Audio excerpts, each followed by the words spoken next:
Hi friends, mission GS academy में आपका स्वागत है। डेली की तरह आज फिर मैं आपके लिए 40 क्वेश्चन का डिस्कशन लाया हूं, जो कि मंडे टू सैटरडे चलता है। सबसे पहले मैं बता दूं कि कल बिहार एसएससी का एग्ज़ाम डेट ऑफिशियल आउट हो चुका है और यह एग्ज़ाम आपको 26 नवंबर और 27 नवंबर को दोनों दिन दो पाली में संपन्न कराई जाएगी और इसका रिजल्ट का डेट, मेंस का डेट और ज्वाइनिंग तक का डेट का कैलेंडर जारी कर दिया है बिहार एसएससी के द्वारा वेबसाइट पर। यह पहली बार हुआ है। अगर ऐसा होता है तो काफ़ी अच्छा काम यह हुआ है। और कल ही बिहार बीपीएससी का भी एग्ज़ाम डेट को एक्सटेंड किया गया है, जो कि 21 सितंबर को होने वाला था। वह एग्ज़ाम अब 30 सितंबर को होगा। और ग्रुप डी का 4th फेज का भी नोटिफिकेशन कल दे दिया गया है। तो यह 3 बड़ी उपलब्धि कल स्टूडेंट के हित में किया गया है, जो कि काफ़ी अच्छा यह काम हुआ है। सबसे पहले मैं बता दूं कि बिहार एसएससी की तैयारी जो भी स्टूडेंट करते हैं वो अच्छे से तैयारी में लग जाएं। मात्र आपके पास 80 दिन बचा हुआ है। 80 दिन में इतना जोड़-तोड़ मेहनत कीजिए कि आपका 115 प्लस क्वेश्चन हर हाल में सही हो, तभी आपका रिजल्ट होने की संभावना है। अन्यथा रिजल्ट कहीं से भी नहीं होगा। जितना आपको जीके जीएस पर मेहनत करना है, उतना ही आपको मैथ रीजनिंग पर भी मेहनत करना है। और बीपीएससी के एग्ज़ाम वाले रिवीजन करना चालू कर दें। और ग्रुप डी का जिनका भी 4th फेज और 4th 5 में है, वो लोग जितना अभी तक एग्ज़ाम हुआ है उसका एनालिसिस देख लें। उससे आपको 10 क्वेश्चन का फ़ायदा मिल जाएगा। और मेरे चैनल पर जो भी लोग नए हैं, चैनल को सब्सक्राइब करें, लाइक करें और अपने दोस्तों में ज़्यादा से ज़्यादा शेयर करें कि और भी स्टूडेंट को इससे फ़ायदा मिले। और जल्द ही हम लोग बिहार एसएससी का स्पेशल सेट प्रैक्टिस से स्टार्ट करेंगे। और उसके बाद जो शाम को ग्रुप डिस्कशन चलता है, उसमें स्पेशल बिहार एसएससी के देखते हुए उसमें जीके जीएस, करंट अफेयर्स और साइंस का स्टार्ट किया जाएगा, जो कि आपके एग्जाम के दृष्टि से वह काफ़ी ही महत्वपूर्ण साबित होगा। तो मैं आशा करता हूं कि मैंने जो भी बात आपको बताया वो आप फॉलो करेंगे। आपका नंबर काफ़ी अच्छा खासा आएगा और रिजल्ट होने की 100% संभावना भी रहेगी। और मेरा Telegram channel mission GS academy से चलता है, उसे भी आप ज्वाइन कर लें। वहाँ पर पीडीएफ उसका डाल दिया जाता है और पीडीएफ वहीं से आपको पढ़ना है। और डेली जो ग्रुप डिस्कशन होता है उसका भी पीडीएफ आपको करंट अफेयर्स का वहीं पर उपलब्ध हो जाएगा। तो आप जरूर ज्वाइन कर लें। वीडियो के डिस्क्रिप्शन में उसका लिंक दे दिया जाता है। चलिए आइए देखते हैं आज का पहला क्वेश्चन क्या है, जो सुबह मॉर्निंग में 40 क्वेश्चन का डिस्कशन चलता है। दयानंद सरस्वती का मूल नाम क्या था? नरेंद्र दत्त, मूलशंकर, गदाधर चट्टोपाध्याय और महेश दास। तो दयानंद सरस्वती का मूल नाम आपको मूलशंकर था और बीरबल का वास्तविक नाम महेश दास था।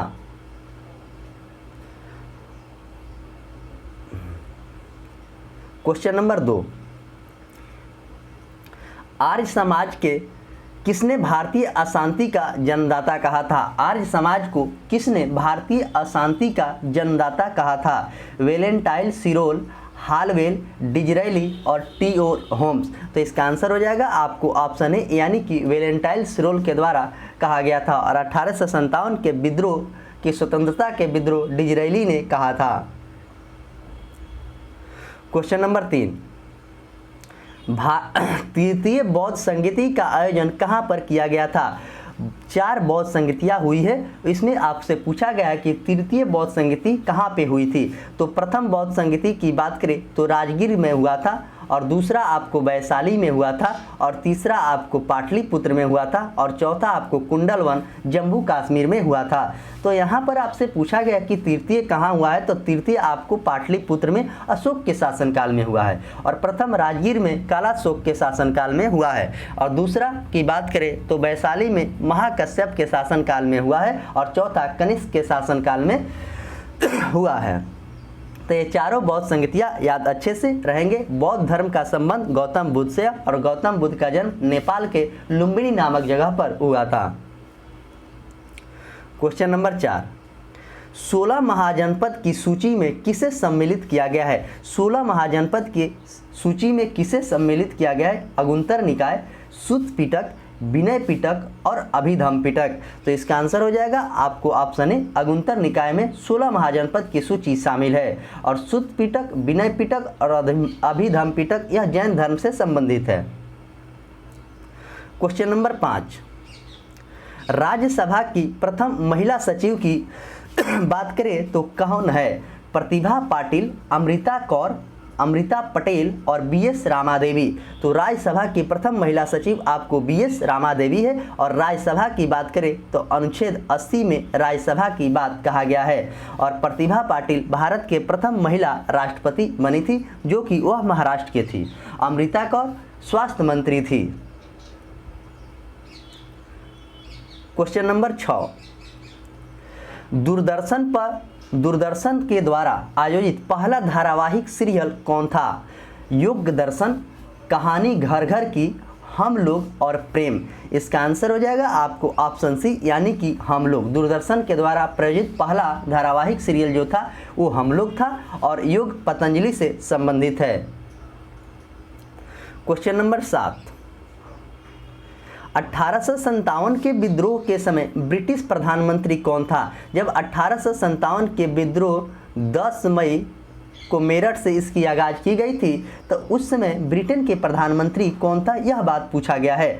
Michael Thatcher, Lord Palmerston, Winston Churchill और बालकोल। तो इसका आंसर हो जाएगा आपको ऑप्शन बी, यानी कि लॉर्ड पामस्टन था। और यही क्वेश्चन में पूछ देता कि 1857 की जब क्रांति हुई थी उस समय भारत के वायसराय कौन थे? तो लॉर्ड कैनिंग उस समय भारत के वायसराय थे। विंस्टन चर्चिल आज़ादी के समय ब्रिटेन के प्रधानमंत्री थे। क्वेश्चन नंबर 8, सूर्य हमारे सौर मंडल का केंद्र है, इसे किसने प्रतिपादित किया था? सूर्य हमारे सौर मंडल का केंद्र है, इसे किसने प्रतिपादित किया था? तो कोपरनिकस, आर्यभट्ट, गैलीलियो और मैगलन। तो इसका करेक्ट आंसर आपको ऑप्शन ए हो जाएगा, यानी कि कोपरनिकस के द्वारा किया गया था। और जीरो का खोज आपको आर्यभट्ट के द्वारा की गई थी और दूरबीन का खोज गैलीलियो ने किया था और पूरे विश्व का भ्रमण करने वाला आपको मैगलन था। क्वेश्चन नंबर 9, निम्नलिखित नगरीकृत राज्य भारत का कौन सा है? बिहार, हिमाचल प्रदेश, त्रिपुरा और अरुणाचल प्रदेश। तो इसका आंसर हो जाएगा आपको ऑप्शन बी, यानी कि हिमाचल प्रदेश। बिहार की बात करें तो जनसंख्या के दृष्टि से बिहार तीसरा सबसे बड़ा राज्य है और जनसंख्या घनत्व के दृष्टि से भारत का सबसे बड़ा राज्य बिहार है। और सबसे कम जनसंख्या घनत्व के दृष्टि से भारत का राज्य आपको अरुणाचल प्रदेश है। और त्रिपुरा एकमात्र राज्य है जो कि बांग्लादेश से 3 तरफ से घिरा हुआ है। क्वेश्चन नंबर 10, भारत में नहरों का सबसे बड़ा जाल का निर्माण किसने करवाया था? तो नहरों का पूछेगा कि सबसे पहले किसने करवाया था, तो ग्यासुद्दीन तुगलक हो जाएगा। यहाँ पर पूछा गया सबसे ज़्यादा जाल इब्राहिम लोदी, अलाउद्दीन खिलजी, सिकंदर लोदी और फिरोज शाह तुगलक। तो इसका करेक्ट आंसर आपको ऑप्शन डी हो जाएगा, यानी कि फिरोज शाह तुगलक के द्वारा नहरों का जाल सबसे ज़्यादा बिछाया गया था। अलाउद्दीन खिलजी की बात करें तो बाजार नियंत्रण की प्रणाली और नगद वेतन देने की प्रथा की शुरुआत अलाउद्दीन खिलजी ने ही किया था। और सिकंदर लोदी ने 1504 में आगरा शहर की स्थापना कराई थी। विद्रोही कवि किसे कहा जाता है? विद्रोही कवि के नाम से किसे जाना जाता है, यह क्वेश्चन पूछा है। काजी नजरुल इस्लाम, रस खान, घनानंद और फैजी। तो इसका करेक्ट आंसर आपको ऑप्शन ए हो जाएगा, यानी कि काजी नजरुल इस्लाम को कहा जाता है विद्रोही कवि। क्वेश्चन नंबर 12, भारत का मैकियावेली किसे कहा जाता है?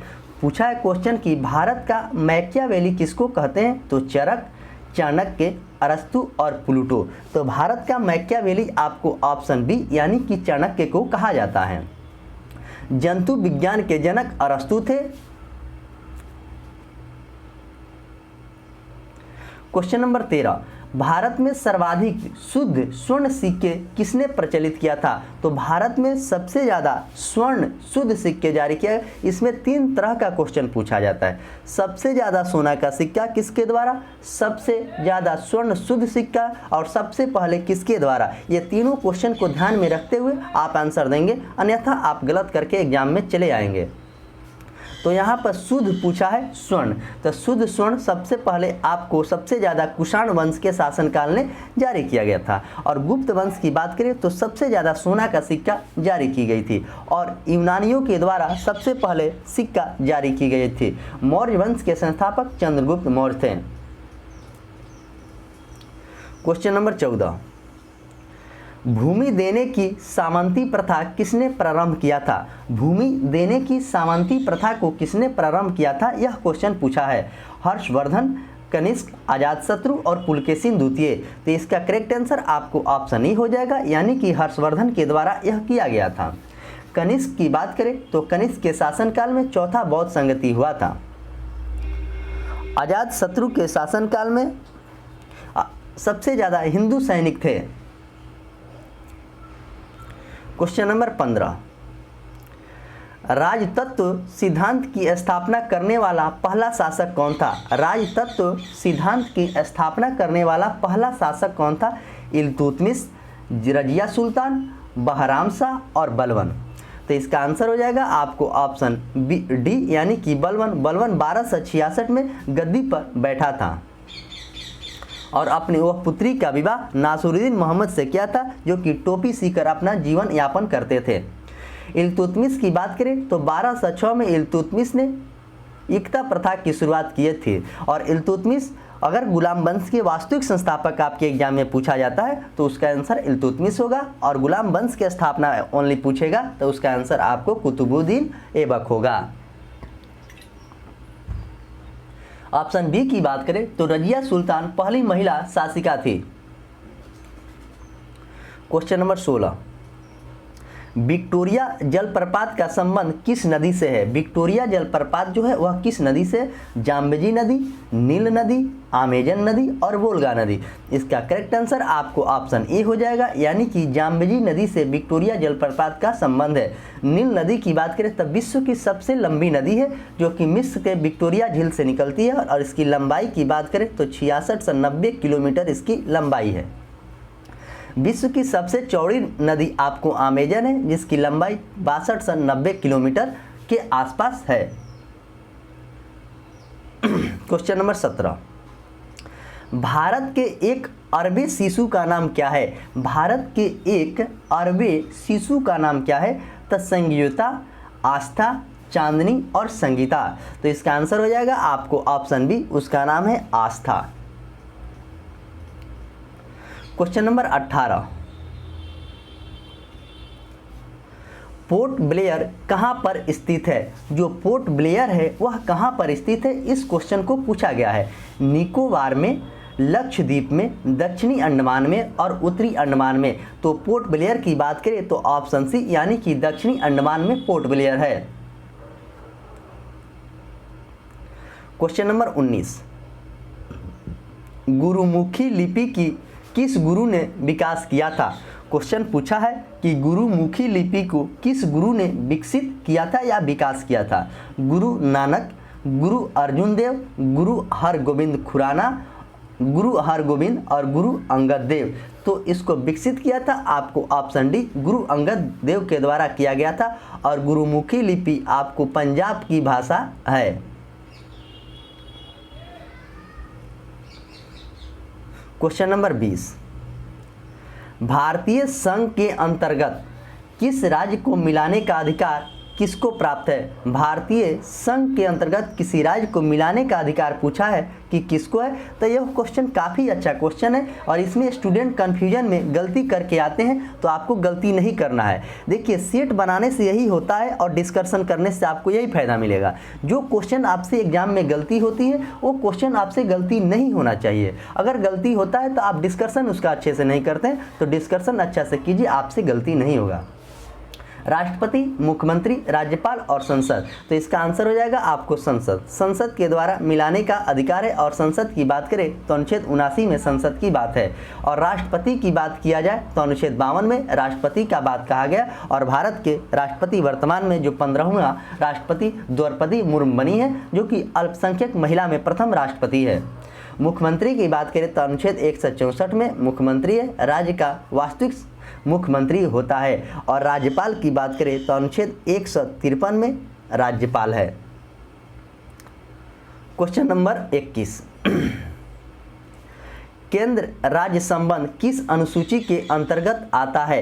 केंद्र और राज्य संबंध यह किस अनुसूची के अंतर्गत आता है? तो 5वीं, 7वीं, 9वीं और 11वीं।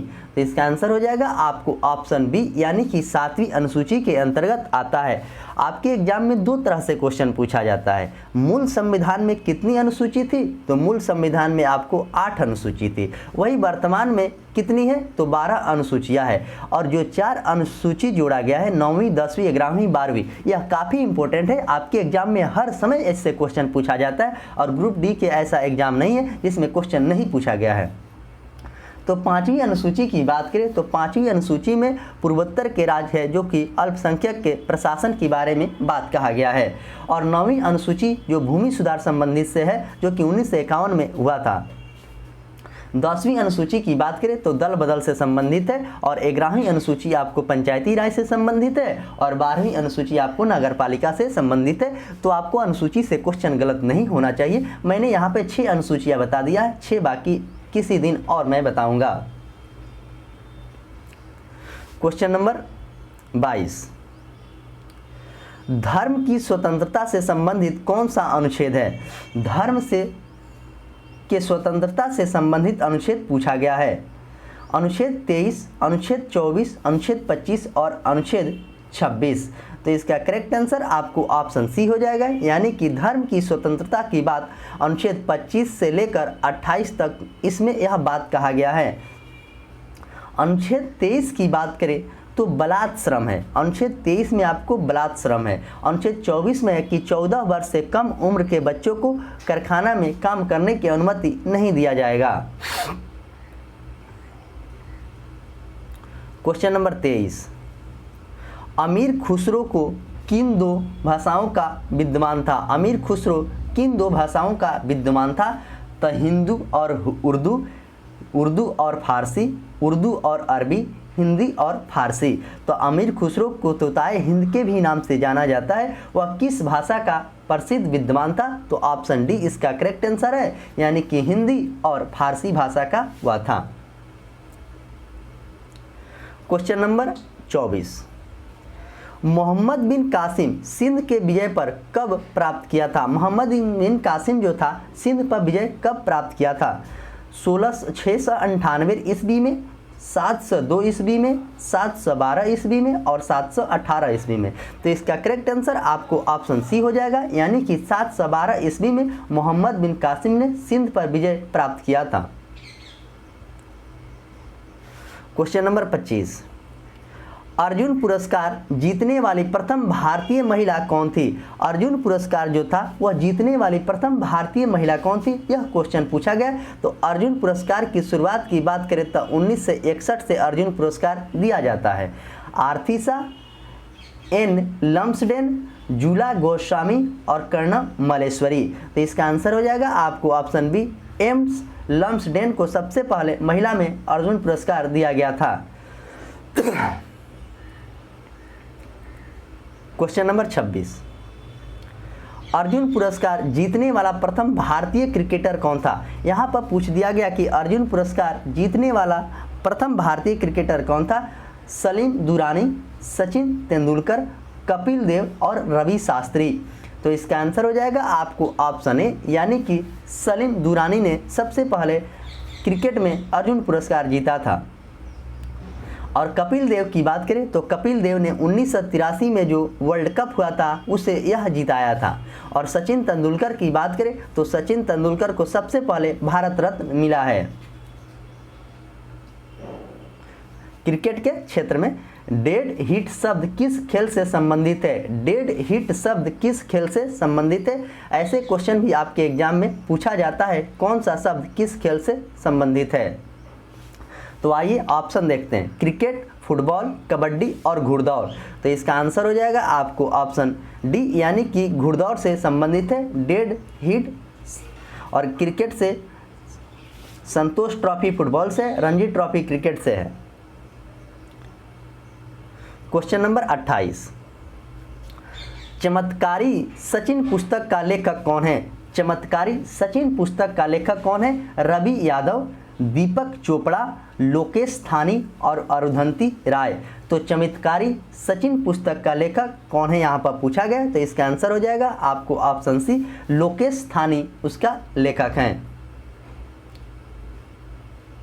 क्वेश्चन नंबर 29, मैसूर एक्सप्रेस किस क्रिकेटर खिलाड़ी को कहा जाता है? मैसूर एक्सप्रेस किस क्रिकेटर खिलाड़ी को कहा जाता है? तो राहुल द्रविड़, पार्थिव पटेल, रविंद्र जडेजा और श्रीनाथ। तो इसका आंसर हो जाएगा आपको ऑप्शन डी, श्रीनाथ को कहा जाता है।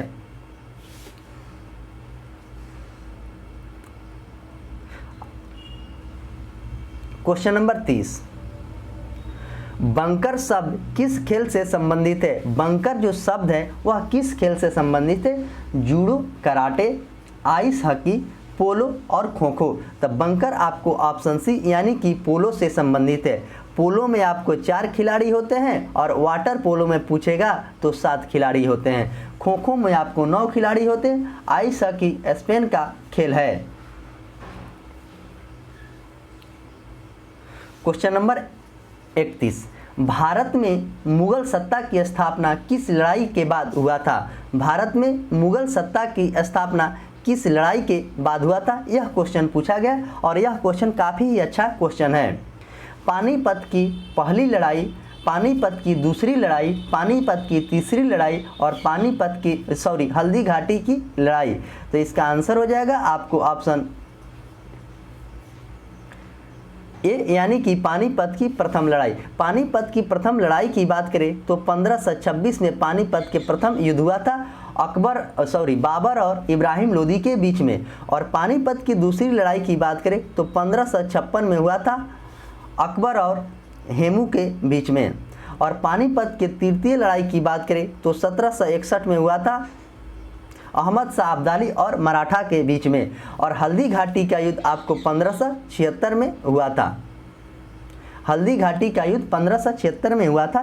तो ये सारे युद्ध को डेट सहित आप याद रखेंगे, आपके एग्जाम में यहाँ से क्वेश्चन पूछा जाता है। क्वेश्चन नंबर 32, जहांगीर के दरबार में जेम्स प्रथम का राजदूत कौन था? जो जहांगीर के दरबार में जेम्स प्रथम का राजदूत कौन था? Sir Thomas Roe, William Hawkins, Lord Clive, Charles Napier. तो इसका आंसर हो जाएगा आपको ऑप्शन ए यानी कि सर टॉमस रे था। और जहांगीर के शासनकाल की बात करें तो 1605 से लेकर 1627 तक इसका शासनकाल था। चित्रकला का स्वर्णकाल जहांगीर के काल को ही कहा जाता है।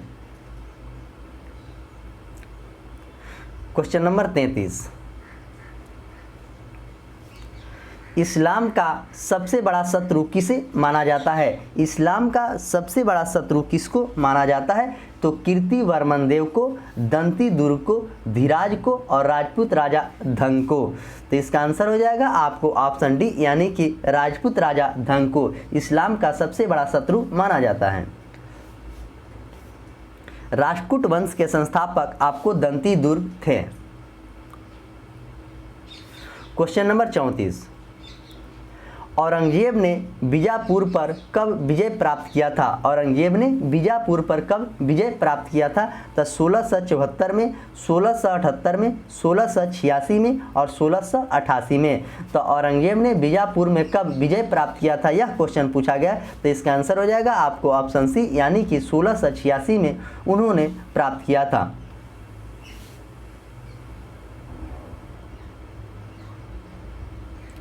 क्वेश्चन नंबर 35, किस मुगल सम्राट के शासनकाल में उपनिषद का फारसी में अनुवाद हुआ था? तो पूछ रहा है कि किस मुगल के शासनकाल में? अकबर, जहांगीर, शाहजहां और औरंगजेब। तो इसका आंसर हो जाएगा आपको ऑप्शन सी यानी कि शाहजहां के शासनकाल में उपनिषद का फारसी में अनुवाद किया गया था। अकबर की बात करें तो अकबर का जन्म 1542 में हुआ था और इसका राज अभिषेक 1556 में हुई थी। और अकबर ने इलाही स्वत की शुरुआत किया था। अकबर ने मजहर की घोषणा किया था। अकबर ने इबादत खाना की स्थापना किया था। अकबर ने जजिया कर समाप्त किया था। अकबर ने दिल्ली से फतेहपुर राजधानी भी किया था। तो ये सारे चीज़ अकबर के द्वारा किया गया था। तो अकबर से आपके एग्जाम में क्वेश्चन पूछा जाता है तो आप अच्छे से ज़रूर पढ़ेंगे। जहांगीर का स्वर्णकाल, चित्रकला का स्वर्णकाल कहा जाता है। और औरंगजेब की बात करें तो मुगल शासक में 2 ऐसे शासक थे, एक औरंगजेब और एक हुमायूं, जिनका 2 बार राज्याभिषेक हुआ। और औरंगजेब के शासनकाल में सबसे ज़्यादा हिंदू सैनिक थे और इन्हें अजात शत्रु के नाम से भी जाना जाता है। क्वेश्चन नंबर 36, जिम्नास्टिक खेल के प्रत्येक पक्ष में कितने खिलाड़ी होते हैं? जो जिम्नास्टिक खेल होता है उसमें प्रत्येक पक्ष में कितने खिलाड़ी होते हैं, यह क्वेश्चन पूछा गया है। तो 6, 7 और 8, 9। तो इसमें आंसर हो जाएगा आपको ऑप्शन सी, यानी कि जिम्नास्टिक में 8 होते हैं। और रग्बी फुटबॉल में आपको 15 खिलाड़ी होते हैं। क्रिकेट में 11 खिलाड़ी होते हैं, फुटबॉल में 11 खिलाड़ी होते हैं। तो ये सारे खिलाड़ी को आप अच्छे से याद रखेंगे, आपके एग्जाम में कभी कभी क्वेश्चन यहाँ से भी पूछ लिया जाता है। Question number 37, air force flying college कहाँ पर स्थित है? एयरफोर्स फ्लाइंग कॉलेज कहाँ पर स्थित है, इस क्वेश्चन को पूछा गया है। श्रीहरिकोटा, जोधपुर, कानपुर और नागपुर। तो इसका आंसर हो जाएगा आपको ऑप्शन बी, यानी कि जोधपुर में है। एयरफोर्स फ्लाइंग कॉलेज आपको जोधपुर में, जोधपुर आपको राजस्थान में पड़ता है। श्रीहरिकोटा आंध्र प्रदेश में पड़ता है। और कानपुर की बात करें तो दलहन अनुसंधान केंद्र आपको कानपुर में है और रसदार फल अनुसंधान केंद्र आपको नागपुर में है। तो ये दोनों और चारों ऑप्शन के मैंने जो चर्चा किया आपके सामने, इसको आप अच्छे से याद रखेंगे। क्वेश्चन नंबर 38, केंद्रीय पर्यावरण इंजीनियरिंग अनुसंधान संस्थान कहाँ पे है? केंद्रीय पर्यावरण इंजीनियरिंग अनुसंधान संस्थान आपको कहाँ पे है? नागपुर में, कानपुर में, जोधपुर में और कोटा में। तो इसका आंसर हो जाएगा आपको ऑप्शन ए, यानी कि नागपुर में है। कानपुर, जोधपुर की बात मैंने आपके सामने अभी चर्चा किया हूँ। और कोटा की बात करें तो कोटा आपको चंबल नदी के किनारे बसा है। और कोटा से अभी वर्तमान में सांसद ओम बिरला है, जो कि 17वीं लोकसभा के अध्यक्ष भी हैं। क्वेश्चन नंबर 39, दिल्ली का प्रथम सुल्तान कौन था जिसने दक्षिण भारत को पराजित करने का प्रयास किया था? दिल्ली का कौन ऐसा शासक था जो कि दक्षिण भारत को पराजित करने का प्रयास किया था? मोहम्मद बिन तुगलक, जलालुद्दीन खिलजी, सिकंदर लोदी और अलाउद्दीन खिलजी। तो इसका आंसर हो जाएगा आपको ऑप्शन डी, यानी कि अलाउद्दीन खिलजी था, जो कि दक्षिण भारत को पराजित करने का प्रयास किया था। अलाउद्दीन खिलजी की बात करें तो नगद वेतन देने की प्रथा अलाउद्दीन खिलजी ने ही शुरुआत किया था। और बाजार नियंत्रण की प्रणाली अलाउद्दीन खिलजी के द्वारा ही की गई थी। सिकंदर लोदी की बात करें तो आगरा शहर की स्थापना उन्होंने 1504 में सिकंदर लोदी के द्वारा कराया गया था। मोहम्मद बिन तुगलक की बात करें, दीवाने एक कोही की स्थापना मोहम्मद बिन तुगलक के द्वारा किया गया था। खिलजी वंश के संस्थापक जलालुद्दीन फिरोज खिलजी थे। तो इस तरह आज के पीडीएफ में मात्र 39 क्वेश्चन थे और 39 क्वेश्चन के काफ़ी शानदार तरीक़ा से आपके सामने डिस्कशन कराया गया है, जो कि आपके एग्जाम के दृष्टि से काफ़ी ही महत्वपूर्ण है। जो भी स्टूडेंट इस सीरीज को अभी तक कंटिन्यू फॉलो करते आए हैं तो उनका जीके जीएस काफ़ी अच्छा हो गया। 130 अभी तक इसका वीडियो डाल दिया गया है और इसका पीडीएफ भी आपको टेलीग्राम में मिल जाएगा। तो जो लोग अभी तक मेरा टेलीग्राम या यूट्यूब चैनल नहीं सब्सक्राइब किए हैं तो आप लोग सब्सक्राइब कर लें। और बिहार स्पेशल एसएससी के टारगेट लेकर ग्रुप डिस्कशन जो शाम को चलता है उसका स्टार्ट कर दिया जाएगा बहुत ही जल्द, तब उससे आपको और ज़्यादा फायदा मिलेगा। और सुबह में जो 40 क्वेश्चन का डिस्कशन चलता है उसमें भी पार्टिसिपेट हो। और डेली एक टेस्ट सीरीज स्टार्ट किया जाएगा बिहार एसएससी का, उसमें भी आप पार्टिसिपेट जरूर होइएगा, क्योंकि उसका भी समय जरूर जल्द से जल्द निर्धारित कर दिया जाएगा और ऑनलाइन ऑफलाइन दोनों माध्यम से होगा। आप लोग उसमें पार्टिसिपेट जरूर होंगे। तो चलिए मैं इसी के साथ आज के सेशन को समाप्त करता हूँ। मिलेंगे शाम 7 बजे ग्रुप डिस्कशन लाइव में, तब तक के लिए धन्यवाद।